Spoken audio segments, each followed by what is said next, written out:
हर खबर पर होगी आपकी पकड़। डाउनलोड कीजिए एबीपी लाइव ऐप। हमारे साथ हमारी संवाददाता प्रतिमा मिश्रा लगातार बनी हुई है, अंजलि लगातार बनी हुई है उसी गांव से जहां से लगातार 3 दिन से रिपोर्टिंग दोनों कर रही हैं। इनके साथ साथ सुप्रीम कोर्ट के वरिष्ठ वकील ऋषि मल्होत्रा से भी हम बात करेंगे। लेकिन सबसे पहले प्रतिमा, सच को किसी सहारे की जरूरत नहीं है। इस वीडियो ने साबित कर दिया आप मीडिया के कैमरों को पाबंदी में ले सकते हैं, आप हमारे सवालों के जवाब देने से बच सकते हैं। लेकिन अब क्या कहिएगा, पीड़ित के पिता खुद कह रहे हैं हम तो नजरबंद हैं। यही वजह है कुमकुम जो हम लगातार कह रहे हैं कि इलाहाबाद हाईकोर्ट को स्वतः संज्ञान लेना पड़ गया, क्योंकि वो जानते हैं इस पूरे मामले में किस तरीके से लीपापोती हो रही है और मीडिया के कैमरों को रोका गया। यहाँ तक कि हालात ये कर दिए गए हैं कि इस गांव में रहने वाले आदमी को ये प्रूफ देना पड़ रहा है, आधार कार्ड दिखाना पड़ रहा है कि हाँ मैं यहीं का हूँ और मैं कोई आत्मघाती हमला करने के लिए नहीं आया हूँ, कोई बम लेकर नहीं आया हूँ, कोई युद्ध छेड़ने नहीं आया हूँ। इस तरीके के हालात पैदा कर दिए। वो तस्वीरें भेजी है विकास, वो रिपोर्ट आप मैं कोशिश करूंगी, मैं चाहूंगी कि आप वो रिपोर्ट दिखाएं। मैंने आपसे आधे घंटे पहले वो रिपोर्ट भेजी है विकास, आप खुद देख सकते हैं। उसमें पुलिस वालों ने एक बाइक वाले को घेरा है, उसने कहा कि मैं गांव का निवासी, उसे बोला पहचान पत्र दिखाओ। जब तक वो पहचान पत्र निकाल रहा था खुद ही उसके बैग में हाथ डाल दिया गया और छानबीन होने लगी, जैसे पता नहीं वो कौन सा गोला बारूद लेकर अंदर जा रहा है। इस तरीके के हालात यहाँ पर है। मीडिया को अब तक अनुमति नहीं मिली अंदर जाने की। कल तो एसआईटी बहाना था, कोरोना बहाना था, बहुत सारे बहाने थे, लेकिन अब एसआईटी भी जा चुकी है। डीएम साहब भी यहाँ से नदारद है, कल आए, परिवार को हैरान परेशान किया और अभी उन्होंने शक्ल यहाँ नहीं दिखाई है। लेकिन देखिए यही वही पुराने चेहरे जो कल यहाँ पर दिखाई दे रहे थे आज भी दिखाई दे रहे हैं। कल भी इन्हें ऊपर वालों से निर्देश था, आज भी इन्हें ऊपर वालों से निर्देश है कि जब आगे का आदेश मिल जाएगा तो आपको अंदर जाने की अनुमति मिल जाएगी। प्रतिमा, वो रिपोर्ट जो आपने भेजी है जिसमें गांव वालों को आने जाने के लिए अपना आई कार्ड दिखाना पड़ रहा है, वो रिपोर्ट आपको दिखाते हैं? तो यहाँ पर कुछ इस तरीके के हालात है कि मीडिया की एंट्री बैन है और अंदर बाहर आने जाने वाले लोगों के बैग तक खोलकर चेक किए जा रहे हैं। पता नहीं पुलिस को किस बात का डर है, लेकिन हालात देखिए। यहाँ पर एक शख्स है जो बाइक पर सवार है, कह रहे हैं कि मैं गांव का रहने वाला हूँ। उनका बैग खुलवाया गया, चेक किया गया और कुछ इस तरीके से घेर कर लोगों से पूछताछ की जा रही है और उसके बाद ही उन्हें जाने दिया जा रहा है। तो मीडिया को 2 दिन से एंट्री नहीं मिली है, लेकिन जो यहाँ खुद को अपना यहाँ का गांव का बता रहा है उसके साथ भी कुछ इस तरीके से इन्वेस्टिगेशन हो रहा है पुलिस का, उसके बाद ही गांव के भीतर एंट्री दी जा रही है। तैयारी देखिए पुलिस की किस तरीके से है, जैसे कोई महायुद्ध यहाँ छिड़ने वाला हो। लाठियां लिए हुए, जैकेट लिए हुए पुलिस के जवान आपको यहाँ दिख रहे हैं। और पिछले 2 दिन से हाथरस में उस गांव के बाहर की तस्वीर कुछ इसी तरीके से है, जहां करीब 1 किलोमीटर यहाँ से पैदल चलकर जाएंगे तो उस पीड़िता का गाँव है, उस पीड़िता का घर है, जहां पर वो लोग लगातार ये उम्मीद कर रहे हैं कि मीडिया वाले आ पाएंगे और वो जो कहना चाहते हैं वो कैमरे पर कह पाएंगे। कैमरा पर्सन मनोज अधिकारी के साथ प्रतिमा मिश्रा, एबीपी न्यूज, हाथरस। यही सवाल हम एबीपी न्यूज पर लगातार सुबह 6 बजे से उठा रहे हैं कि ऐसे डीएम, ऐसे एडीजी तबादला नहीं, हटाइए इनको पद से, जिनको ये नहीं पता कि देश का कानून बदल चुका है। हमारे संवाददाता रविकांत, प्रतिमा, अंजलि लगातार मौजूद है, लेकिन क्योंकि सुप्रीम कोर्ट के वरिष्ठ वकील ऋषि मल्होत्रा हमारे साथ जुड़ गए हैं। ऋषि जी, देश का नया कानून कहता है कि मेडिकल रिपोर्ट नहीं, पीड़ित, वो पीड़ित जो मरने से पहले खुद कह रही है कि मेरे साथ ये हुआ है, बाकायदा नाम लेकर। उसके बाद एडीजी साहब कह रहे हैं कि मेडिकल रिपोर्ट में रेप की पुष्टि नहीं हुई है तो रेप नहीं हुआ। ये आधार ठीक है क्या? जी बिल्कुल ही निराधार स्टेटमेंट एक वरिष्ठ पुलिस के ऑफिशियल दे रहे हैं। इससे पहले मैं आपको एक चीज और बता दूं, कानून के अंदर एक सेक्शन 166A एक अमेंडमेंट आई थी सीआरपीसी के अंदर, जिसके अंदर इन्होंने कैटेगोरिकली लिखा हुआ है कि अगर किसी केस में रेप की इवन अगर आपको संभावना भी लगती है तो विद इन 24 आवर्स उस लड़की का मेडिकल एग्जामिनेशन होना चाहिए और उसके बाद उस मेडिकल एग्जामिनेशन की रिपोर्ट जो है कंसर्न मजिस्ट्रेट को फॉरवर्ड करनी चाहिए। अब यहाँ पे अगर आप देखें, यहाँ पे डेट इतनी स्प्रेड हो रही है। 14 को एलएस रेप का कंप्लेंट लिखवाई गई है, 22 से लेकर 25 तक एफएसआर रिपोर्ट का कहीं अता पता नहीं, मेडिकल एग्जामिनेशन रेप के बारे में कुछ अता पता नहीं। 8 दिन बाद 10 दिन बाद एक रिपोर्ट जाती है एफएसएल पे। तो नेचुरली जब इस कानून का उल्लंघन हुआ है, क्लियरली उल्लंघन हुआ है, जो 24 घंटे के अंदर ये दायरा कहता है, और वो रिपोर्ट अगर आप 10 दिन बाद भेजेंगे तो नेचुरली आपको कोई स्पर्म का सैंपल नहीं मिलेगा किसी की बॉडी। ऋषि मल्होत्रा जी, सवाल यह है कि क्या किसी भी बलात्कार की पुष्टि के लिए मेडिकल रिपोर्ट आना या मेडिकल रिपोर्ट में कंफर्म होना जरूरी है?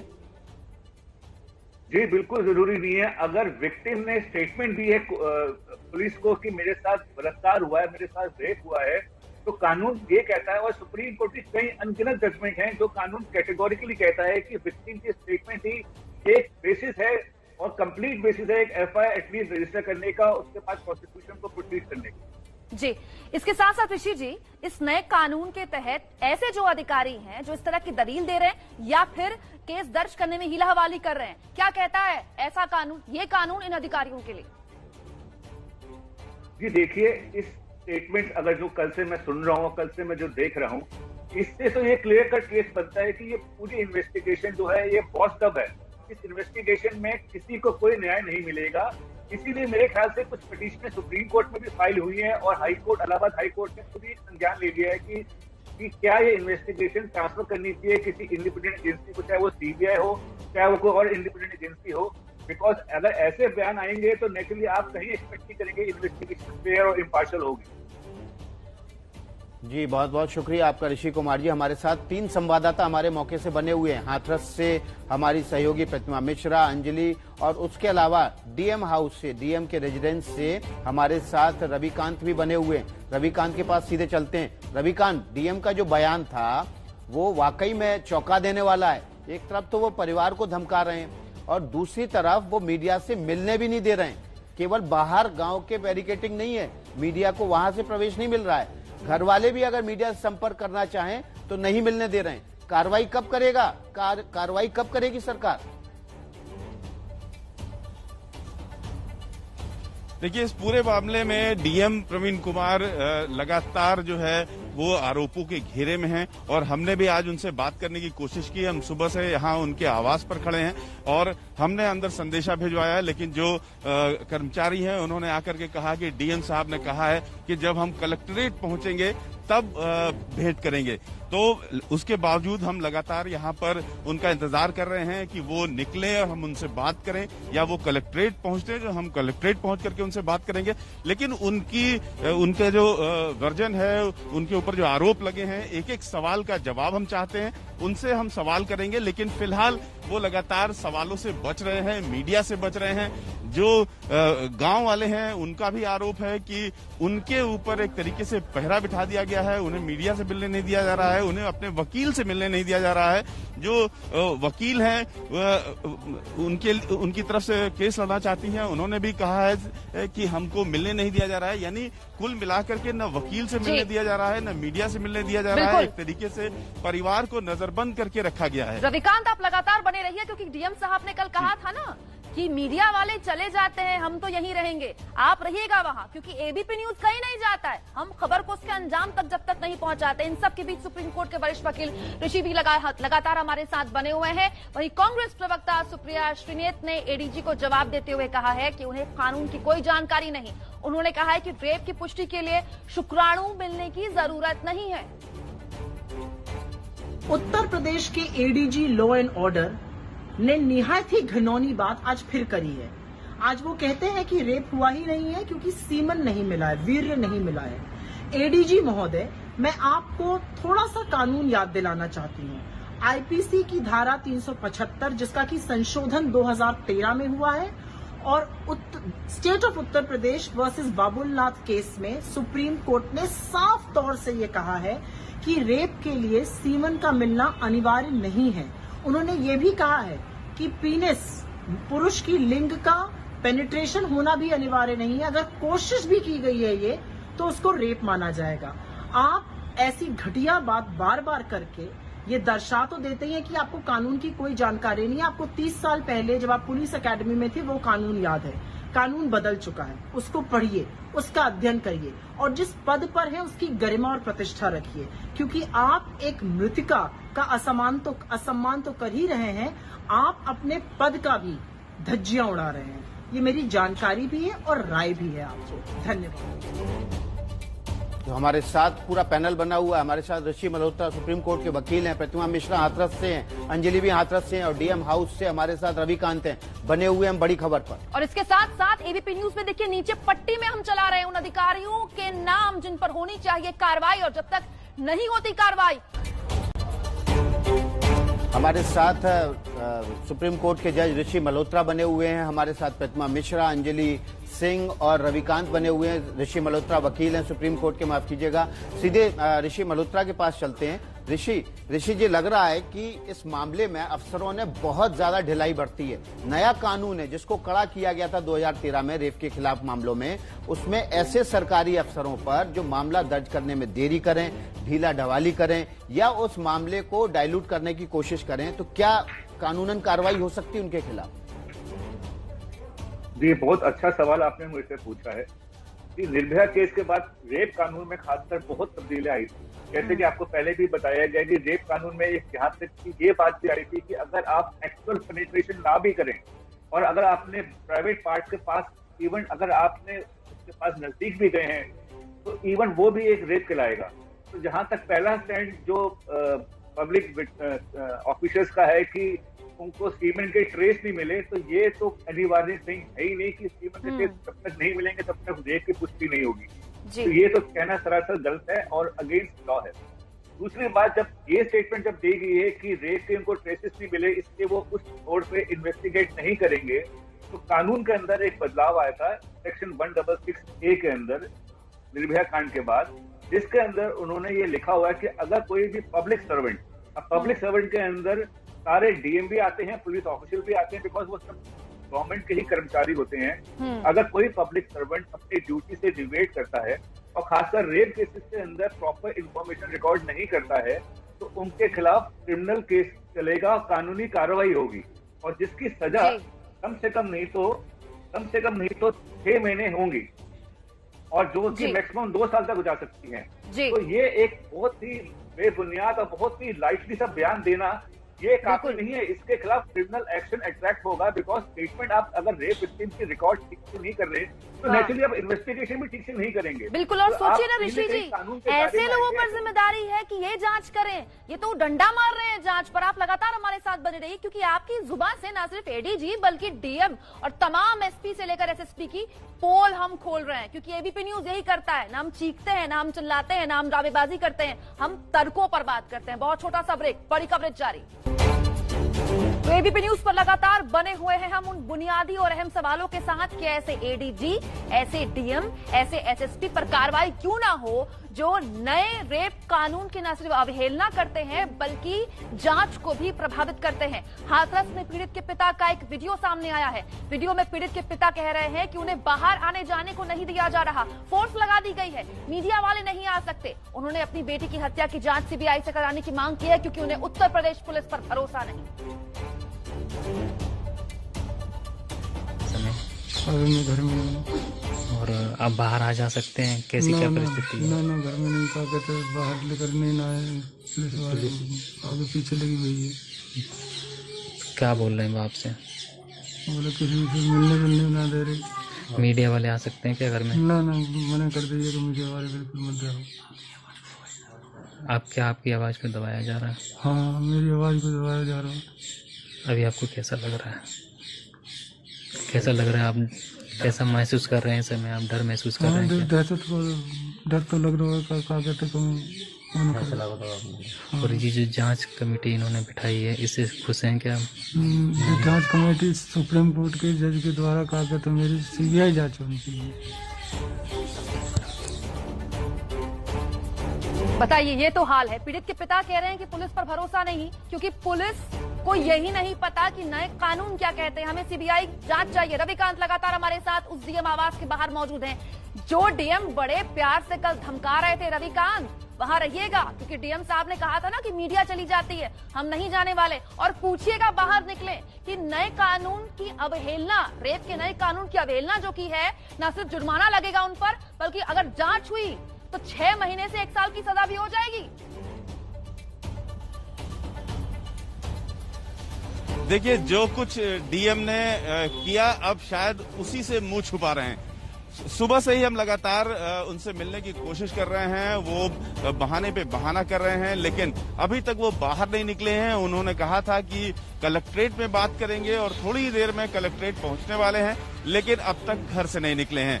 तो कुल मिलाकर के डीएम इसलिए भी मीडिया से बचते फिर रहे हैं क्योंकि उन्होंने जो किया है जिस तरीके से धमकाने की हरकत की है, या फिर बेहद क्रूरता पूर्वक धार्मिक मान्यताओं को ताक पर रख करके, अंतिम संस्कार की मान्यताओं को ताक पर रख करके जिस तरीके से 2:30 बजे रात में अंतिम संस्कार किया गया है पीड़ित के शव का, उन सारी चीजों का अब उनके पास कोई जवाब नहीं है और इसीलिए शायद वो मीडिया से बचते फिर रहे हैं। लगातार परिवार को भी इस तरीके से कर्टन कर दिया है कि वो मीडिया से बात न कर पाए, वकीलों से बात न कर पाए, और अभी फिलहाल हम लगातार यहाँ उनके आवास के बाहर हैं और तब तक रहेंगे जब तक कि डीएम से हमारी सारे प्रश्नों के जवाब न मिल जाएं। बिल्कुल, हम सवाल पूछते रहेंगे जब तक जवाब नहीं मिलेगा। हम सुप्रीम कोर्ट के वकील ऋषि मल्होत्रा के पास चलते हैं। ऋषि मल्होत्रा जी, जो आपने बयान सुने, एडीजी के अलावा डीएम का बयान, एसपी का बयान, इनके जो बयान है, अब इसके बाद किस बात का इंतजार है?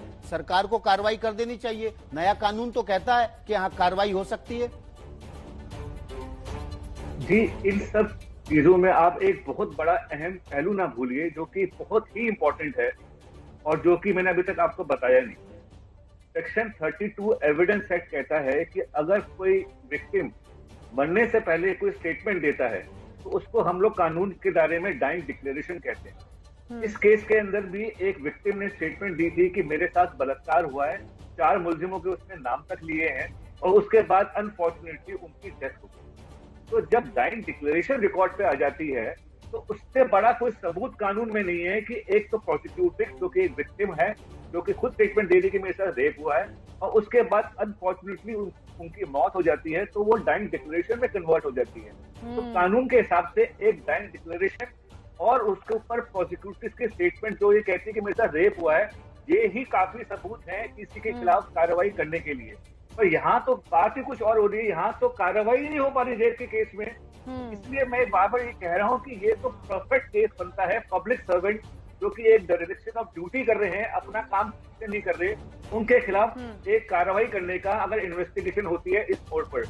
लेकिन इन सब चीजों में आप ये ना भूलिए कि एक विक्टिम की स्टेटमेंट है प्लस डाइंग डिक्लेरेशन है, उस केस का अल्टीमेटली वो केस कहीं ना कहीं दब ना जाए एक एडीजी के चक्कर में। बिकॉज तभी मैं कह रहा हूँ इसके अभी भी टाइम है कि ये एकदम 50 इन्वेस्टिगेशन कहीं ना कहीं ऋषि जी, हम इसीलिए कह रहे हैं कि ऐसे एडीजी, ऐसे एसएसपी, ऐसे डीएम को पद से किसी हाल नहीं रहना चाहिए, क्योंकि ऐसे लोग जब जांच करेंगे तो कैसे इंसाफ मिलेगा? ये तो खुद जांच पर डंडा मार रहे हैं। इन सब के बीच कल हाथरस जा रहे कांग्रेस नेता राहुल गांधी और प्रियंका गांधी को पुलिस ने रोका तो जमकर हंगामा हुआ। इसी दौरान एक ऐसी घटना हुई जो उत्तर प्रदेश पुलिस को शर्मसार कर देगी।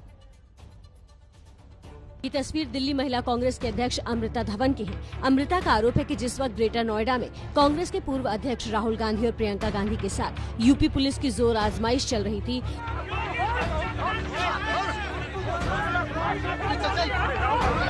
उसी दौरान महिला पुलिस ने उनके कपड़े पकड़कर खींचे। उस दौरान बड़ी तादाद में वहां लोग मौजूद थे।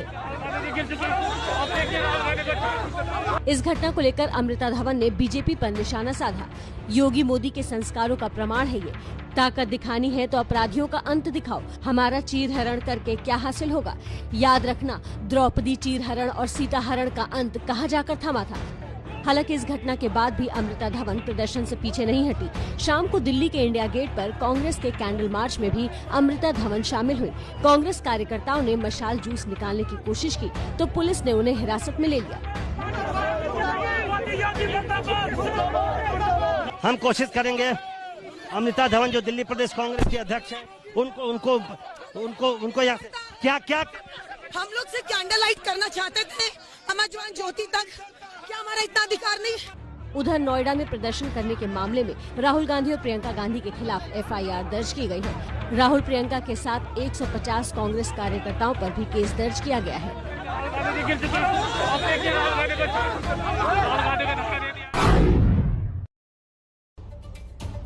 हाथरस की वारदात के बाद पूरे देश से विरोध प्रदर्शन की तस्वीरें लगातार सामने आ रही हैं। यूपी की राजधानी से लेकर कोलकाता, बेंगलुरु, चंडीगढ़, पुणे, सभी जगहों से अलग अलग संगठनों और राजनीतिक पार्टियों ने विरोध प्रदर्शन कर अपना विरोध दर्ज कराया है। लखनऊ में समाजवादी पार्टी के कार्यकर्ताओं ने भी कानून व्यवस्था पर सवाल खड़ा करते हुए सीएम योगी का पोस्टर जलाया, तो वहीं दिल्ली के यूथ कांग्रेस के कार्यकर्ता पीएम मोदी और सीएम योगी के पुतले लेकर पुलिस बैरिकेडिंग पार कर गए। बेंगलुरु में कांग्रेस नेता डीके शिव कुमार के नेतृत्व में विरोध प्रदर्शन हुआ, तो पुणे में लोगों ने कैंडल मार्च निकाला, शांतिपूर्ण तरीके से विरोध दर्ज कराया। प्रदर्शनकारियों ने न्याय की मांग की है। सीधे लिए चलते हैं आपको हमारे संवाददाताओं के पास। प्रतिमा मिश्रा लगातार हाथरस के उस गांव में मौजूद हैं, अंजलि लगातार मौजूद हैं, रविकांत लगातार डीएम आवास के बाहर मौजूद हैं, ये पूछने के लिए कि साहब हम नहीं गए हैं कहीं, आप कहां चले गए। अंजलि, बहुत बढ़िया काम कल आपने किया, क्योंकि आपने डीएम की उस मासूम धमकी को देश के आगे रखा, जो वो बाकायदा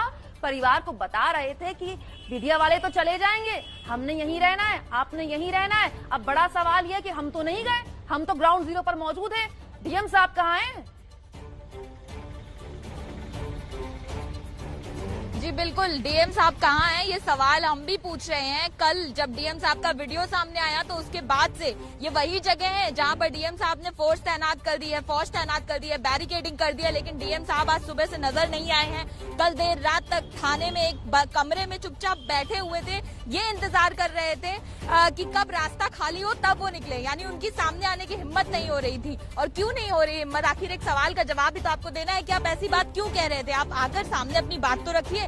लेकिन फिलहाल यहाँ पर डीएम नहीं नजर आए हैं। यहाँ पर जो अन्य अधिकारी पहुंचे, एसडीएम पहुंचे, उनसे अभी हमने जब बात की तो उनका कहना है कि देखिए अभी एसआईटी की जांच चल रही, वही रटाया जवाब जो कल था। उन्होंने कहा 7 दिन एसआईटी की जांच चलेगी, यानी आप ये मान लीजिए कि ये जो सुरक्षा है, हो सकता है कि 7 दिन तक यहाँ पे ऐसी ही फोर्स तैनात हो। आपको बताऊं, करीब 7 साल से क्राइम रिपोर्टिंग की है मैंने, और ये मेरे साथ ये पहला वाकया है कि किसी पीड़ित फैमिली को इस तरह से ट्रीट किया जा रहा है कि उनके ऊपर ही दबाव बनाया जा रहा है। ये मैं पहली बार देख रही हूँ, और कैसा दबाव कि हर तरफ ऐसी सुरक्षा व्यवस्था कर दी है जैसे कर्फ्यू लगा हो, यहाँ पर कोई जा नहीं सकता।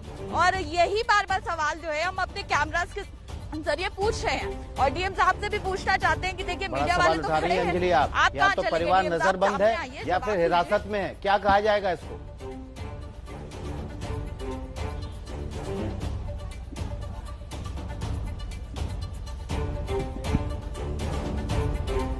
अंजलि, या तो परिवार नजरबंद है या फिर हिरासत में, क्या कहा जाएगा इसको, जिस तरह से घेराबंदी कर दी गई है?